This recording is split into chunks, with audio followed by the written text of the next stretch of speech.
Boas-vindas a mais um encontro aqui que a gente faz. Nessa aula de hoje, sendo bem objetivo, a gente vai falar sobre estruturação de discursivas para a magistratura do trabalho. Bom, quando a gente fala de estrutura de discursiva para a magistratura do trabalho, primeiro ponto, e aí eu vou abrir a tela para que vocês me olhem, prestem atenção, porque essa é a parte mais importante. O que a gente vai falar hoje aqui não é uma fórmula, não é uma uma uma estrutura completamente engessada, tá. Eu vou falar sobre a divisão que eu faço dentro dos cursos, né, de alunos mais avançados, intermediários e tal, mas a questão que eu quero que vocês apeguem nesse momento é que o que a gente vai falar aqui hoje é um roteiro, é como se fosse uma estrutura de uma casa. Ó, a estrutura de uma casa tem que ter fundação, tem que ter os pilares, tem que ter depois a parede, depois o telhado, por exemplo, tá? O jeito que você vai fazer a sua casa, você pode fazer uma casa com 2 andares, com um andar, pode ter 10 cômodos, você pode ter um cômodo, você pode ter 2 cômodos, mas para todas essas casas que você vai construir, você precisa ter fundação, pilar, parede, telhado. Então, essa é a mesma lógica que a gente vai trazer para essa aula de hoje. A lógica é: o examinador quer saber, continuando na mesma coisa, né? O examinador quer saber assim, ó, a pergunta dele é: faça uma casa de 2 andares, certo? E aí você vai fazer a casa de 2 andares. Essa é a discursiva. Se a janela vai ser na frente, vai ser atrás, se vai ser na lateral, se vai ser do outro lado, não importa. O que importa é que ela vai ter fundação, pilares, eh, paredes e telhado. E 2 andares, né. Se não tiver 2 andares, aí você não respondeu a discursiva. A mesma lógica vale, então, para cá. Então o que acontece é que, eh, o que a gente vai trazer aqui é uma ordem de estruturação, mas não é uma fórmula mágica. Não é uma fórmula pronta para você pegar aqui e falar assim: "É isso aqui". Por quê?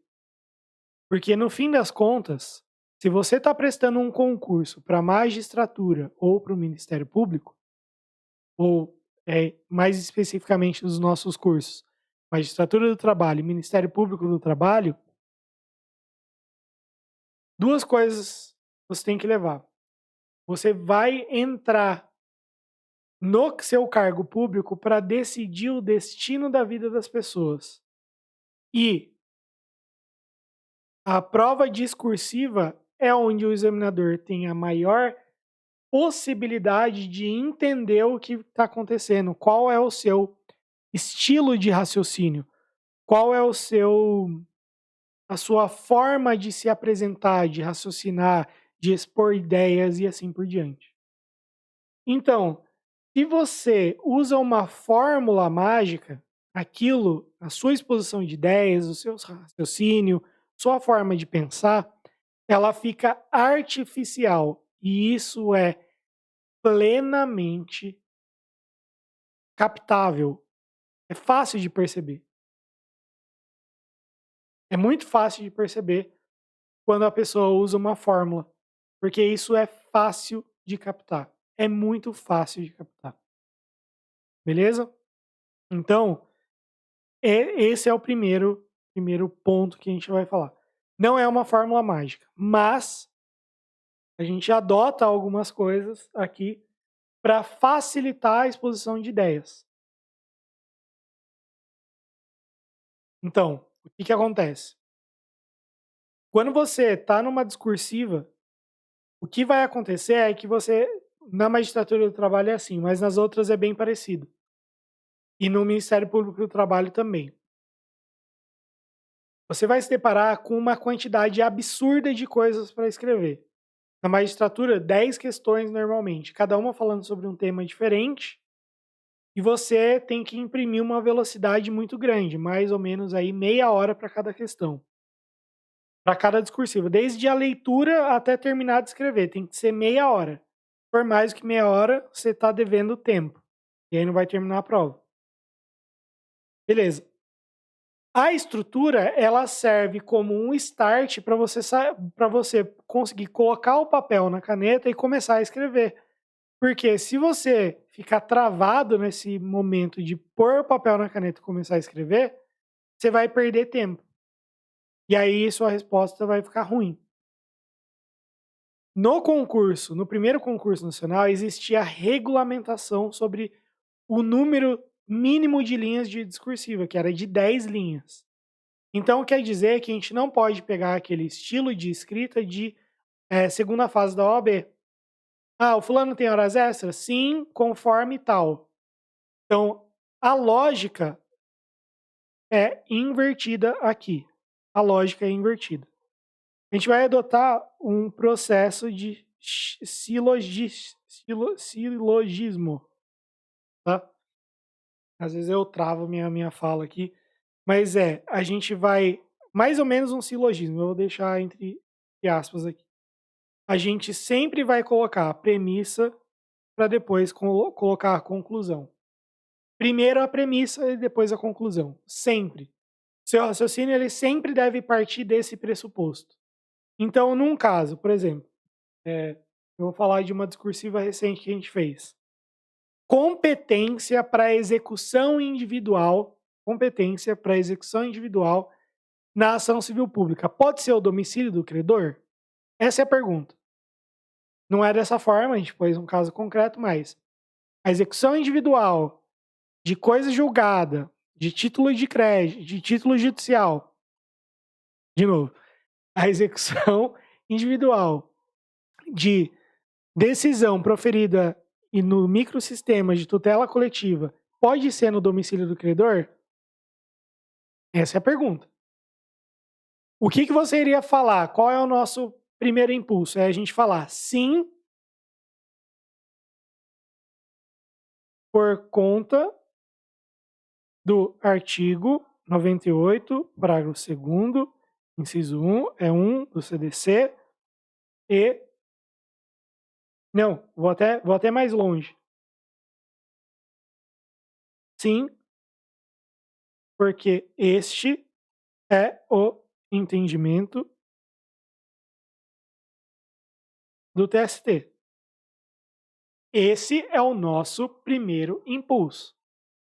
Tá, alguém que é um pouquinho mais avançado. Sim, porque...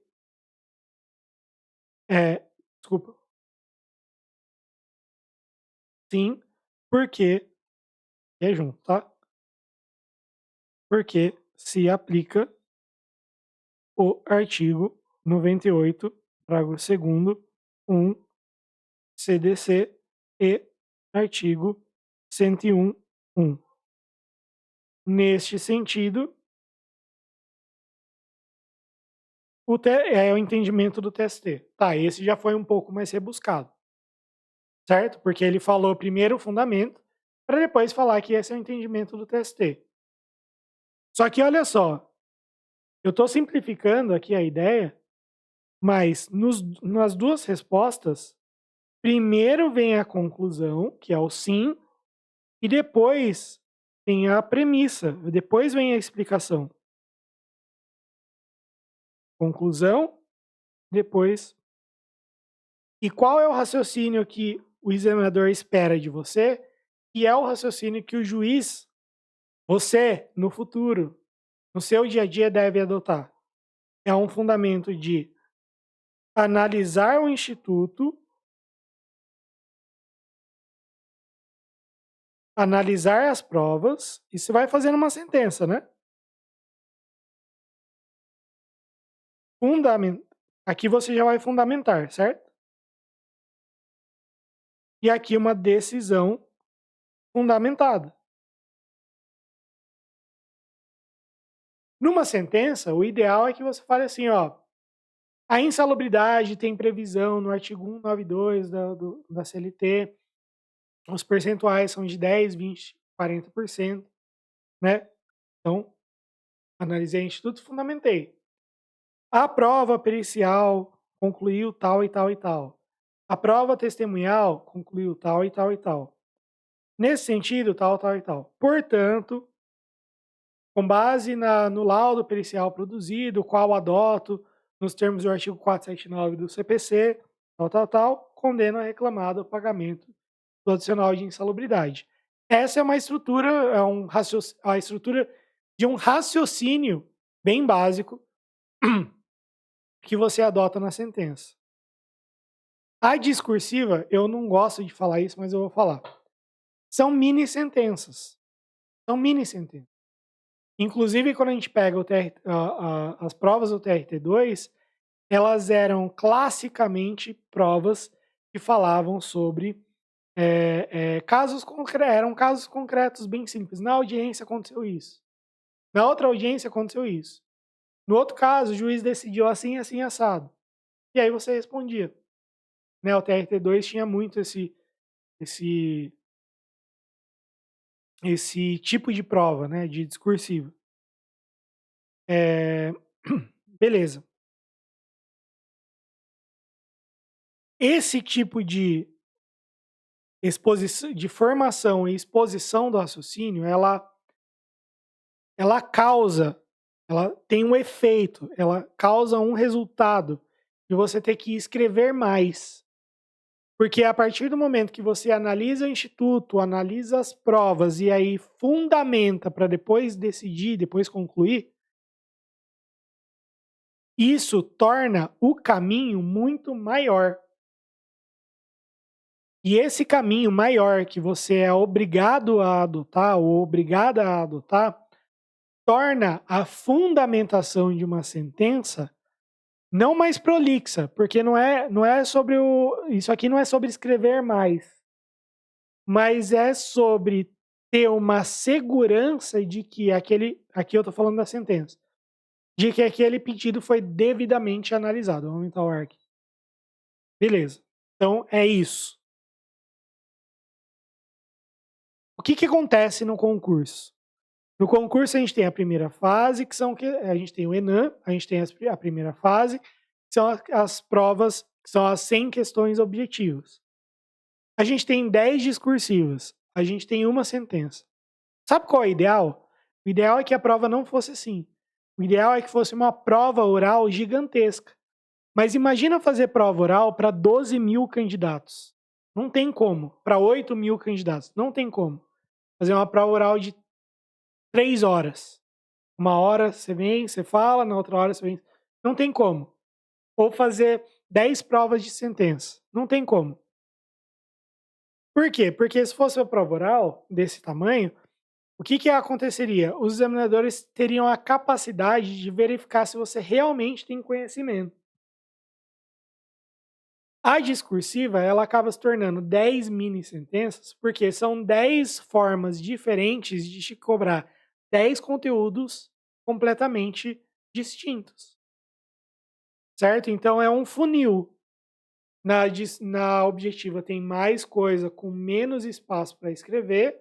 Na discursiva, menos coisas, mas mais do que na sentença. Com espaço para escrever, com mais espaço para escrever. Na sentença, menos coisas ainda, com mais espaço para escrever, porque você vai escrever uma sentença só, não 10. E na oral, mais espaço para falar, certo? Então é um funil, cada vez mais você vai falando mais coisas, certo? Cada prova vai ter a sua linguagem. Então a prova objetiva tem a linguagem de múltipla escolha, a discursiva uma linguagem de discursiva, a sentença uma linguagem prática e a oral a linguagem falada, vamos dizer assim. Beleza. Tudo é importante para você entender a nuance, o fundamento, o espírito da prova, certo? Beleza. O que acontece então? Toda discursiva, ela vai ter que ter esse silogismo, que é analisar o instituto, analisar as provas, não, analisar as correntes, tema. destrinchar, detalhar o tema e depois concluir. Então é isso. Você vai fazer uma introdução, opa, vou dar mais um espaço aqui. Um desenvolvimento e uma conclusão. Estou vendo o tempo de aula aqui para não ficar uma aula muito longa, porque eu não quero que seja maçante. São 7 elementos aqui, tá? Fundamento constitucional, fundamento legal, fundamento internacional, ou seja, tratados internacionais e tal. Conceito, natureza jurídica, você vai ouvir minha filha aí no fundo. Certo? Conceito, natureza jurídica. Histórico e finalidade. Certo? Então, fundamento constitucional, legal internacional, conceito, natureza jurídica, histórico e finalidade. No exemplo da execução individual da coisa julgada da tutela coletiva, vai ser o seguinte: ó, nós temos 3 ondas de acesso à justiça. A primeira onda tal, a segunda onda tal, a terceira onda tal. Isso tem fundamento no artigo 5º, inciso 35 da Constituição Federal. Pronto, uma introdução. Outra introdução.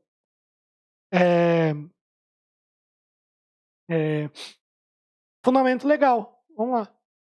Nós temos atualmente um microsistema de tutela coletiva, que é formado pela Constituição Federal, Código de Defesa do Consumidor, Lei 7347, Código de Processo Civil. Existe a regulamentação de acesso ao Poder Judiciário e de formação de coisa julgada no artigo 16 da Lei 7347 e no artigo 103 do CDC. Então, você deu o fundamento sobre coisa julgada. Veja que são 2 coisas diferentes, porque aqui eu não estou me importando tanto em formar um espelho de prova. Eu estou me importando em dar um start. Eu quero começar. Eu quero não parar. Por quê? Porque eu tenho meia hora. E se eu passar 10 minutos, fazer 40 minutos, quer dizer que eu vou ter que fazer alguma coisa em 20. E se eu passar 2, 3 questões em 40 minutos cada uma, quer dizer que eu perdi o tempo de fazer uma. Então eu tenho que produzir. Então eu não posso ficar parando toda hora. Se eu parar toda hora para ficar pensando, vai dar problema. Então aqui é para dar o start. Quer dizer que eu não preciso me preocupar com o espelho? Não. Mas para quem é iniciante, principalmente, você tem que ter esse start, você tem que ter esse início. Você vai ter que ter esse início cada vez mais, mais rápido. Depois, com o tempo, você vai, ao mesmo tempo que você vai treinando o discursivo e que você vai estudando, estudando doutrina, etc., você vai refinando esse processo com o fim de, vamos dizer assim, ser mais assertivo em todos os elementos, tanto na introdução, como no desenvolvimento e na conclusão.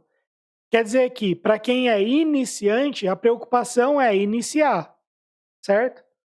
O único cuidado que tem que ter, isso serve para quem é iniciante, para quem é mais intermediário, é não fugir do tema. Porque se você tem a música do Tchan, pau que nosso torto nunca se endireita. Quer dizer que se você começa errado aqui, você vai continuar errado e vai sair do tema, certo? Eu fiz o risco fora mesmo para ilustrar. Ou seja, tem que ser um tema que pode não ter muito, mas pode ser muita, né? Não seja diretamente sobre aquele tema, mas ele vai desviar um pouco para depois você conseguir voltar. Se você erra na introdução muito o tema, vai muito longe, você pode desviar do tema e aí o desenvolvimento e a conclusão vão para um lado completamente nada a ver. Certo? Beleza.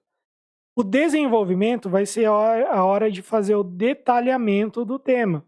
Então, se eu falei lá de coisa julgada, se eu falei lá, né, do artigo 16 da Lei 7347, ou se eu falei das ondas renovatórias de acesso à justiça, eu vou ter que fazer um primeiro parágrafo para alinhar o meu desenvolvimento, primeiro parágrafo não, primeiras 2, 3 linhas para alinhar o meu desenvolvimento, para depois já começar a destrinchar o tema. E aí como que a gente faz? Por exemplo, nos 2 casos eu vou ter que falar, ó, a coisa julgada da da na no microsistema de tutela coletiva não se confunde com a eficácia, com a competência territorial. São normas completamente distintas. Não obstante, o artigo 16 da Lei 7347 tratou sobre a limitação à competência territorial do prolator da decisão, conforme redação dada pela Lei 9494 de 97. Beleza. Já dei o start. Já dei um start, não, já dei uma boa andada no meu desenvolvimento. Essa confusão entre competência territorial e eficácia subjetiva da coisa julgada no microsistema de tutela coletiva foi objeto de questionamento sobre sua constitucionalidade e no tema 1075 o STF decidiu que a redação dada pela Lei 9494 de 97 ao dispositivo mencionado é inconstitucional, determinando a repristinação da redação anterior da lei do mencionado preceito legal. Pronto. Eu não estou escrevendo, a escrita você vai ter muito mais ferramentas para trabalhar. Eu estou falando, né? Pronto, isso é o desenvolvimento. Praticamente todo o desenvolvimento. Aí só falta concluir, certo? Mas, então a gente vê aqui o desenvolvimento, ele tem uma primeira coisa. Vai ter um primeiro elemento aqui, ó. Primeiro elemento. É uma frase para ajustar o rumo. Uma frase para ajustar o rumo da introdução, caso a sua introdução já não esteja bem ajustada. Certo? Segundo, detalhamento doutrinário, entre aspas, e jurisprudencial do tema. Certo? Terceiro, encaminhamento para conclusão. Certo? O que isso quer dizer? Que você vai fazer uma primeira frase, ajustando, porque na introdução você pode ter meio que falado uma coisa mais abstrata. Depois você vai detalhar, como eu detalhei aqui, e aí eu já deixei muito pronto para concluir, certo? Beleza. Ó, como eu já falei sobre o artigo 16 da Lei 6.347, o que eu falaria logo em seguida? Falaria o seguinte, ó, no caso de execução individual de ação coletiva, não existe previsão específica na CLT. E o artigo 98, parágrafo 2º e 101 do Código de Defesa do Consumidor vão elucidar a questão. No caso de execução individual, o credor pode optar pelo juízo da ação condenatória como da liquidação, sendo que o entendimento que vem prevalecendo é que o juízo da liquidação deve ser entendido como o juízo do domicílio do credor. Aí, artigo 101, inciso 1. Ponto. Nesse sentido, vem entendendo o TST. Certo? Então, esse seria o meu desenvolvimento. Ok. Conclusão. A conclusão, ela é um fechamento de pontas soltas, ou seja, o que eu não consegui falar no desenvolvimento, eu vou fechar. E é um discurso de encerramento, vamos dizer assim, um fundamento matador que você guardou ali para o final. Então, por exemplo, a execução individual no domicílio. Se eu falei lá no início da, da coisa julgada e eficácia subjetiva, lá, como eu falei no segundo exemplo, eu não tinha falado nada de acesso à justiça, certo? Então, nesse segundo exemplo, vai ficar bem legal. Ó, a execução individual no domicílio do credor é o que mais se coaduna com a amplitude do acesso à justiça que é garantido pela Constituição Federal de 1988, no artigo 5º, inciso 35. Nesse sentido, a interpretação do microsistema de tutela coletiva deve sempre viabilizar o maior atendimento aos direitos fundamentais. Então, olha só, essa é uma conclusão, é um discurso de fechamento. Eu normalmente falo nos cursos que é guardar um fundamento muito bom, como por exemplo esse. Então, basicamente é isso. A discursiva não é nada mais do que isso. Ah, parece que é muito aberto. Não, não é tão aberto assim não, porque você vai ver que quando... Ah, tá. Nos 7 elementos aqui, você não precisa trazer todos. Você traz alguns deles, porque você não vai lembrar conceito e natureza jurídica e histórico e finalidade de tudo, certo? Então, você vai ver que é um negócio muito mais orgânico e dinâmico para te dar uma estrutura e um ponto de partida do que realmente uma fórmula para você seguir, certo? Basicamente, a nossa aula de hoje é isso. Espero que vocês tenham gostado e a gente se vê na próxima.